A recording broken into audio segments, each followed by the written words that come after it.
how many of you are familiar with Star Wars? Enough, good.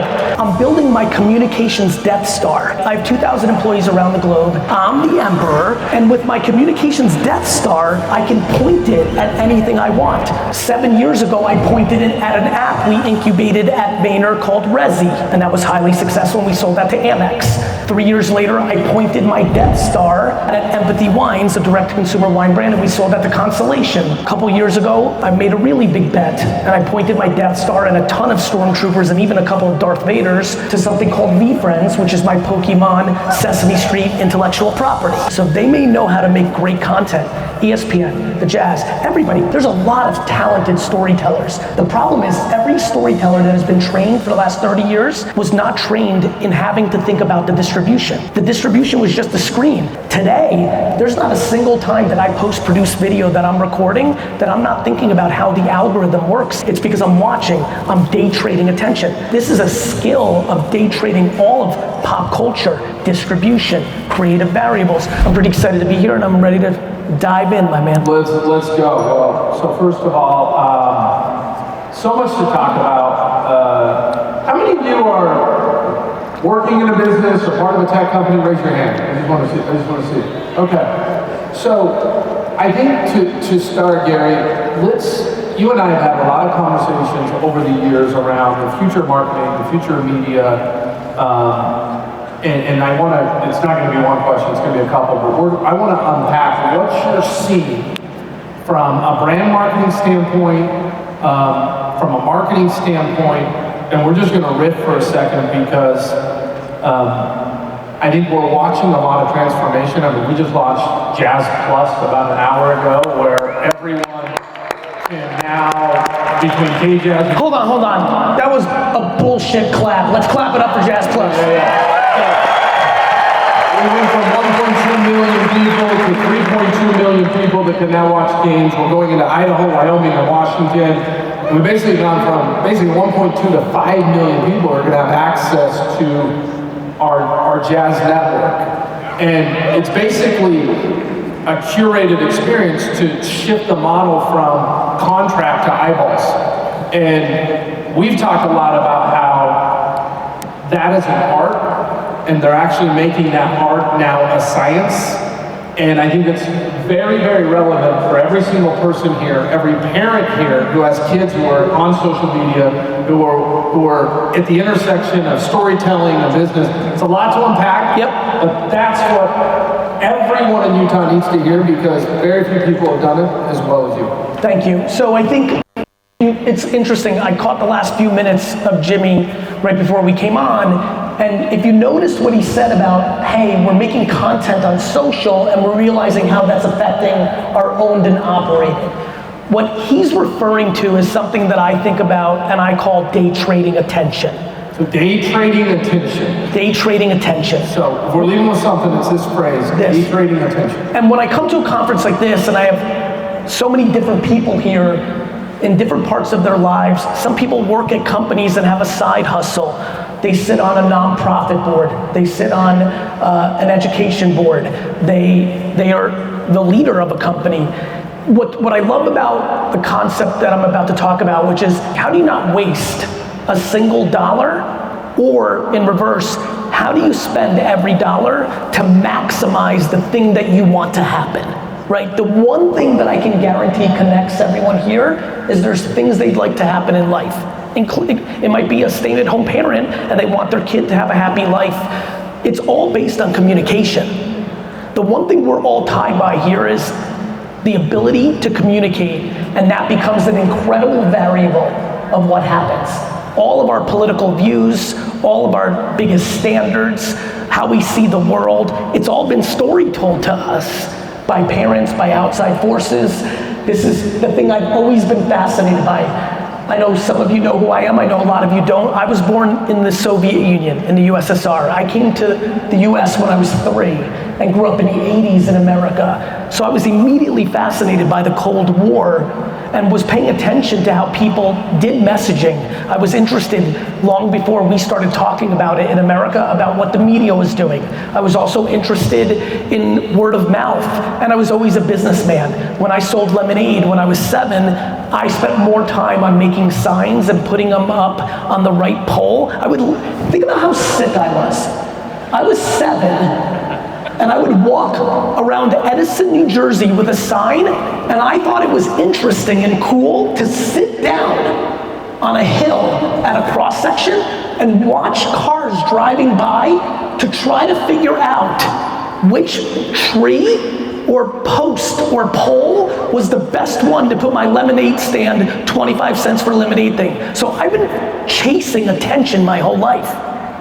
And what I know is as we sit here today, there's an extraordinary amount of money being wasted by internal teams, by external agencies, by the production of videos, pictures, and written word, by the media spend that you spend on Google and Facebook and TikTok and television and outdoor and print and badges.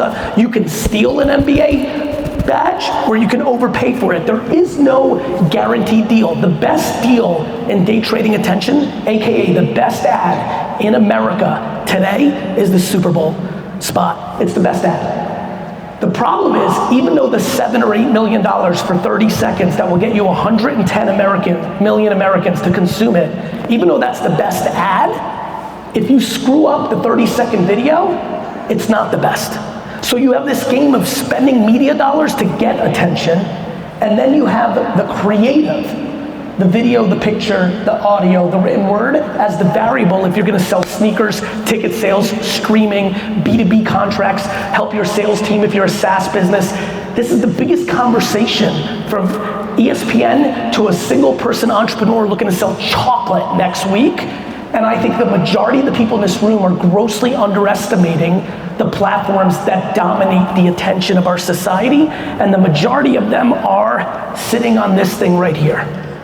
Now, of course, streaming has incredible amounts of attention, and of course there's other variables. I mean, I like running videos at gas station pumps because people consume them against the price. I think sometimes buying outdoor billboards is a good deal, but this goes to the framework that I want everyone here to take away: day trading attention.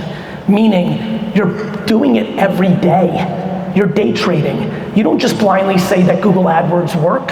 You have to change the creative on your Google AdWords against emerging trends. Nobody was searching the combo of Kelsey and Taylor Swift a month ago, and now they are. What does that mean, if anything?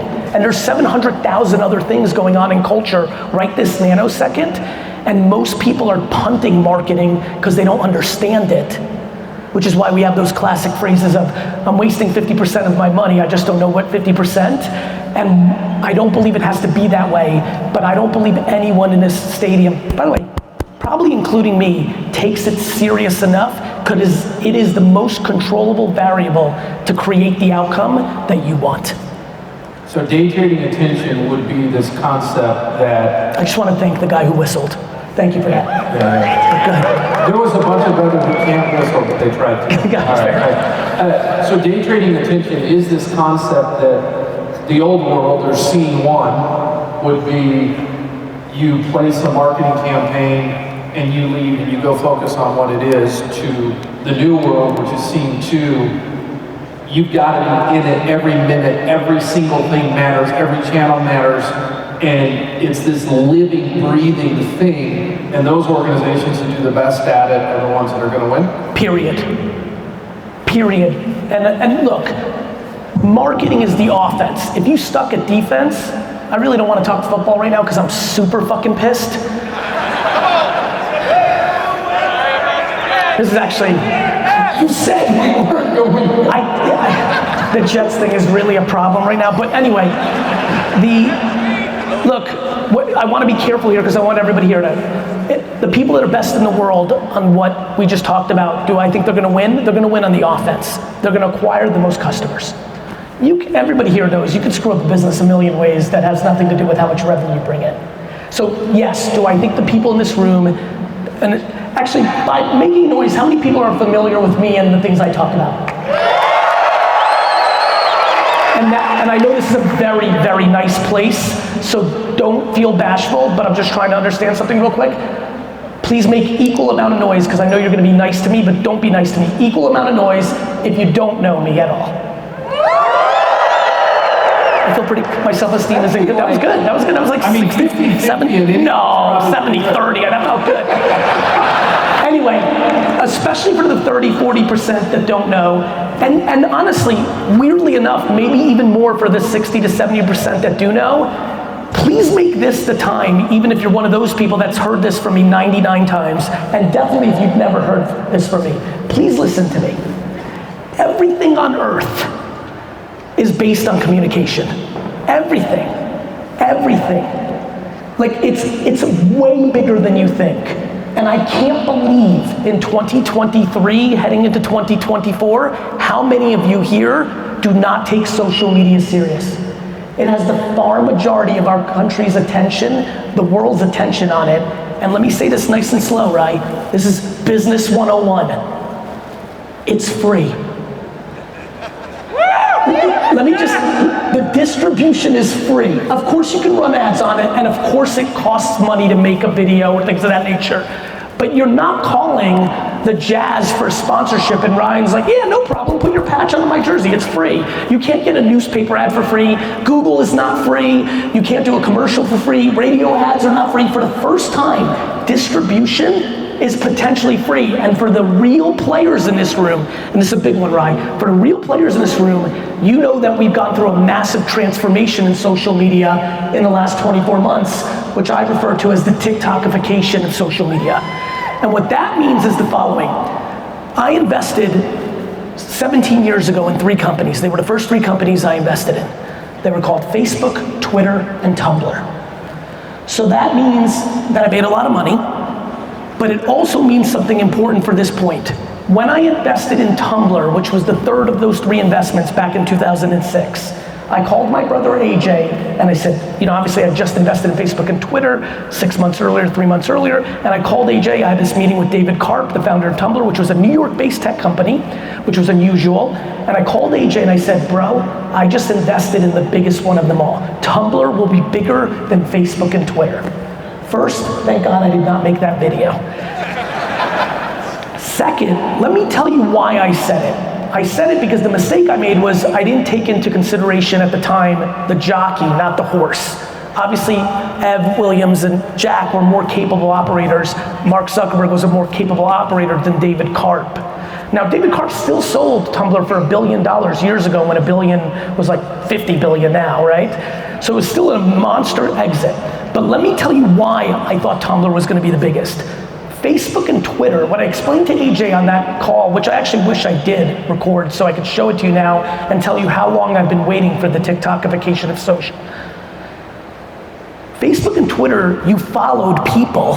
It was your social graph, and it worked like email marketing. We would all try to amass as many followers, and a percentage of our followers would open, like open rates, right? Get 1 million followers, 27,000 to 250,000 would see it. It worked like email. I understood that. I built my daddy's wine business on email. I understood. Tumblr was doing something different. You were following your interests. And you can tell them, right? Here it is, it's about to come. You see it? Yeah, I see it. Okay. The reason I just got goosebumps is because I remember what I felt once I understood what Tumblr was doing, which was our interests are more powerful than the people we follow. As a matter of fact, all of our friends are almost solely based on our interest. We became friends on aligned interests. So I fell in love with Tumblr, and so for the people that follow me the most, and I've got some friends in the front that I know do, you remember 7 years ago, I went crazy on Musical.ly. The reason, and everybody was like, all right, this is the time Gary actually lost his mind. Why is an app that has 13-year-old girls dancing on it, why is he yelling about this? Because I saw the interest graph come back, and I knew that it started with 14-year-old girls, but we would all eventually be there because it's the most powerful thing. Now, Instagram, Facebook, YouTube Shorts, Snap Discovery, Twitter, all of the platforms now are showing you higher percentage, and I believe TikTok included is not showing us enough of it. I think they should be pot committed to just showing us what we want to consume, because that's how the world actually works. And I think the future battle of who's gonna win this battle of these 4 or 5 companies is which algorithm goes all the way to just showing us what we want to be seeing instead of random stuff. And so this is a long-winded setup for something I want everyone to hear. For the first time ever in the history of marketing, the content creates the distribution. The way every other platform for 100 years has worked, from radio to billboard to direct mail to television to the whole internet, was you made a picture or video and then you paid money to try to get in front of people. For the first time ever, and it did not matter how good your video or picture was. If you made a shitty commercial, NBC did not give you their money back. They took it and it ran. For the first time ever, the quality of the creative creates the distribution. There are people in this room who do not have a TikTok account, who tomorrow can open one, have 0 followers, and if they make a quality piece of creative that is interesting to the masses, could have 1 million people see it. This is unprecedented.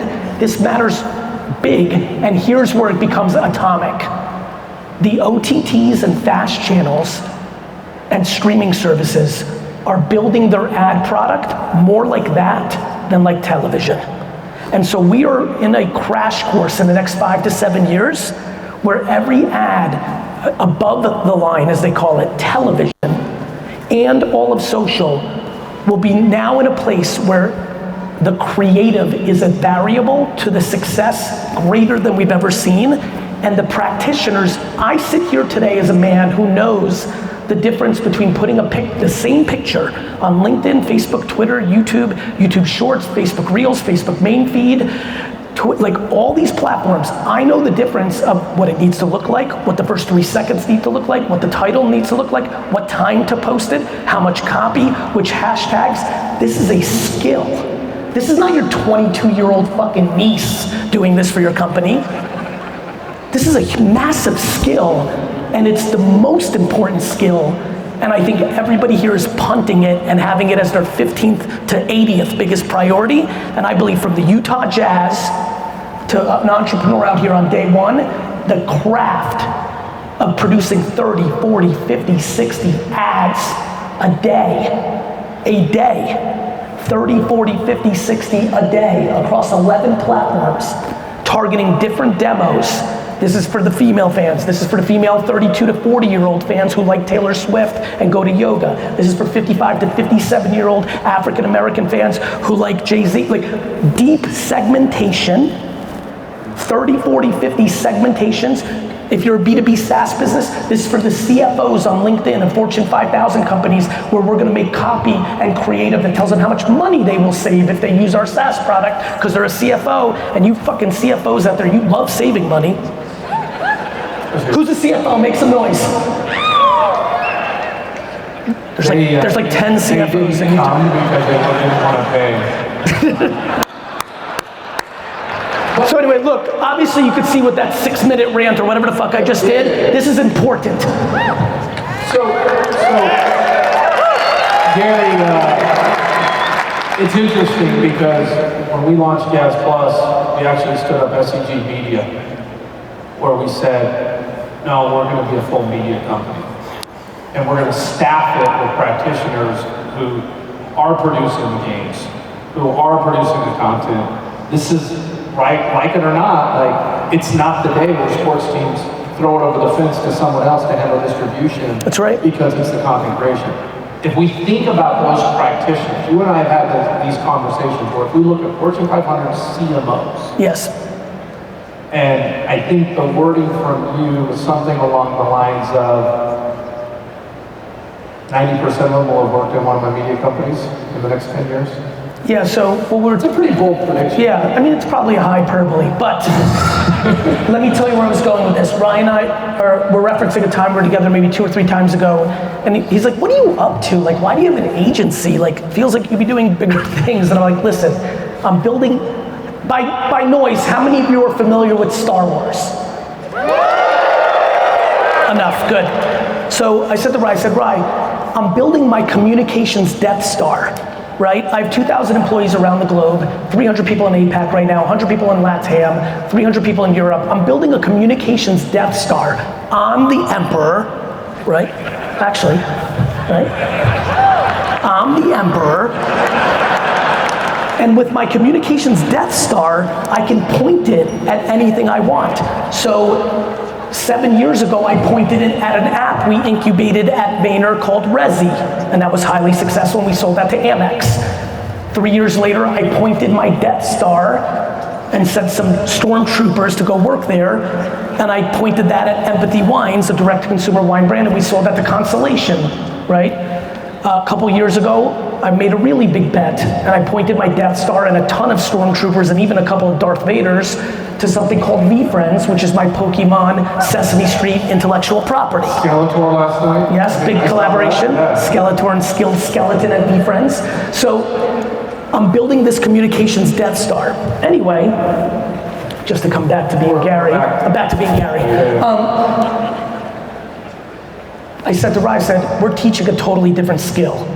He's building an internal shop. He's my homie. I just heard that. The biggest fear I have is they know how to make the content, but they don't know the nuances of the distribution and how to make the content for the distribution. So they may know how to make great content. ESPN, the Jazz, everybody, there's a lot of talented storytellers. The problem is every storyteller that has been trained for the last 30 years was not trained in having to think about the distribution. The distribution was just a screen, 30 minutes, yeah, okay, I'm doing a sitcom, I gotta tell the story in 22 minutes, that was it. Today, there's not a single time that I post-produce video that I'm recording that I'm not thinking about how the algorithm works on LinkedIn. What is the features? Is it a carousel ad? Like, why am I posting on Instagram now a carousel two-post post where the first one's an image and the second one's a video instead of what I've been doing for 2 straight years, which is just a video? It's because I'm watching, I'm day trading attention. It goes much further than that with day trading attention. Influencer marketing is one of the greatest opportunities in marketing today to either get an obnoxious deal for $100,000 in 1 or 30 influencers and crush, or spend $100,000 on 1 to 30 influencers and get nothing. This is a skill of day trading all of pop culture, distribution, creative variables. So what I was saying to Rai was, look, if I'm right about this, and ironically, there's a great company based here that literally, where are they? They may be backstage. Literally, a week ago, an employee that worked for me for the last 9 years became the CMO of a company based in Utah. I just met the gentleman back in. They've been working with one of my agencies, that's where they met her. So yes, I do believe that a shocking percentage of Fortune 500 CMOs in 10 to 20 years would have been trained at VaynerX, and I'm really proud of that, and I want that for those employees, and I want that for the marketing world, because I believe that marketing today is in a shit show. I think we're wasting an obnoxious amount of money, and I think we need to fix it. So I think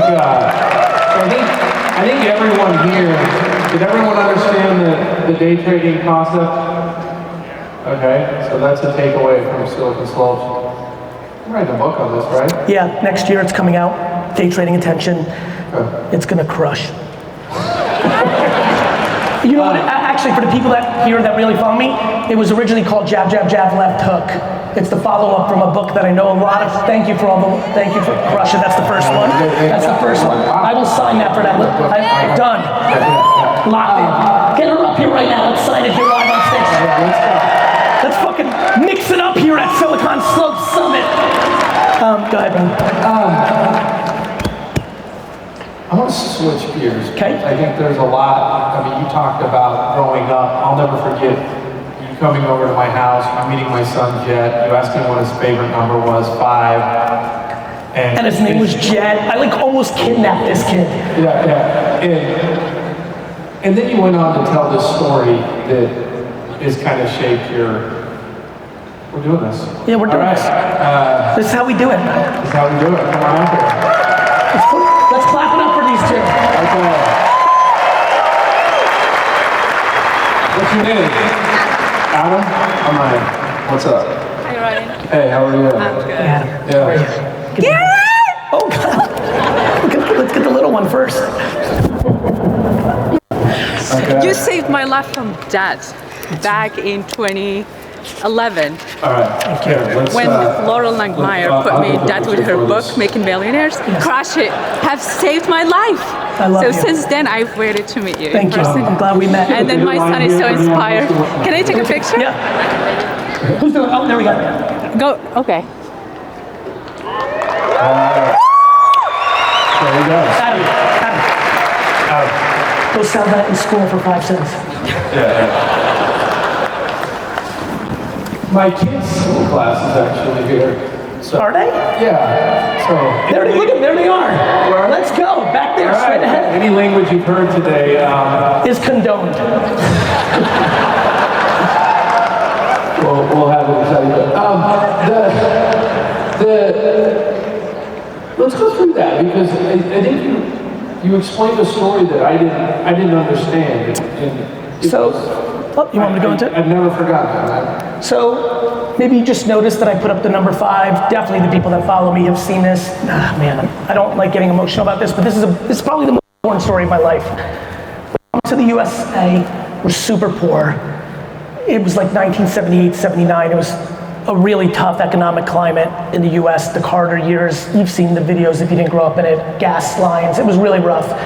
The great uncle, who was a distant relative of my father's, who was going to kind of watch out for us when we came to America, the way that I got out of the Soviet Union, we had to go to Austria for 3 weeks. We were in Italy for 3 months, and then we got the proper papers, and we were able to come to America. During that 3-month period, the great uncle dies.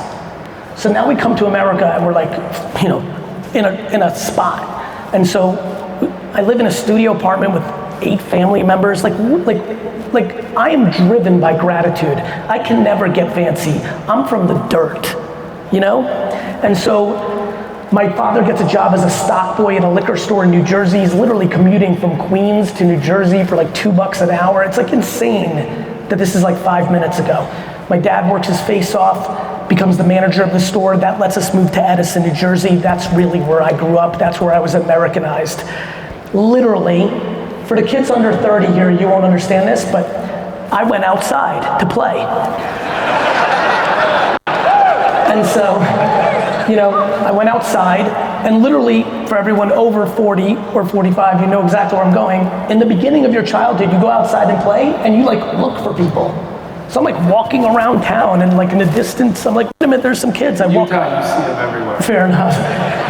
In Jersey, they were everywhere too, but like you just had to find it. I found these kids and they were playing football, and I walked over, and these became my best friends growing up. They were playing football, and they're like, "Are you a football fan?" And I'm like, I'm just barely getting English down at this point. And they're like, "Well, you're with us now," and they're like, "You're a Jets fan," and that was. I really wish they said something else. So that was 1982, and now I'm pot committed. This was August, right before school. We just moved before school, so I watched the whole season. And the Jets, in typical Jets, what they've done to me fashion, tricked the shit out of me. The 1982 Jets went all the way to the AFC Championship game, literally the game before the Super Bowl. I'm like, this is good. It took literally 16 more years for them to even get that close. So now I'm fully in. I'm in, and we're playing football every day with the Nerf ball every day. And my friends all have a Jets jersey. And I asked my mom for a Jets jersey. And we were poor, and we weren't really like that. We were immigrants. You don't buy a $20 jersey. Money was for food and maybe clothes, and so she said no, and unbeknownst to me, over the next 4 or 5 weeks, my mom, after she put bed from 10 p.m. on to midnight, started knitting me a Jets jersey. And on that jersey was the number 5. And that's because 2 years earlier, when I was 5, I decided 5 was my favorite number. I still have that Jets jersey. I wore it every single day. And the reason I throw up 5 in every photo is my mother is my hero. My mother,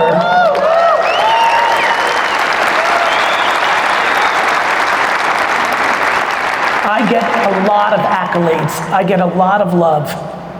And 100%, and Dad, don't be mad at me, but an enormous amount, close to 100% of the reason it happens is the way she parented me, who she is, who she was, who she is today. And all I'm really doing for the world is extending what she did to me to the world. And the reason I've saved that jersey is when I buy the New York Jets in the future. It can happen, bro. When I'm gonna put that jersey in the front of the stadium when everybody walks in. I'm literally, when I design the stadium, I'm gonna design it so that the majority of people have to walk through the middle while still getting everybody to their seats nicely. Just a little advice. Grab the team first before you design the new stadium. Fair enough. Real quick, I want to say the punchline.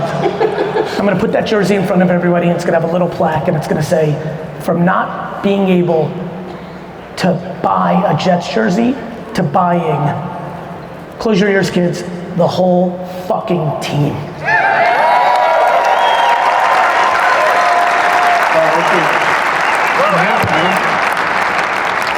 I got you. Listen, I'm incredibly proud of you. I love this town. Honestly, I was here last weekend. I've been here several times since Rise really jumped in. I gotta tell you, I know we're wrapping up. I'm just so humbled to be here.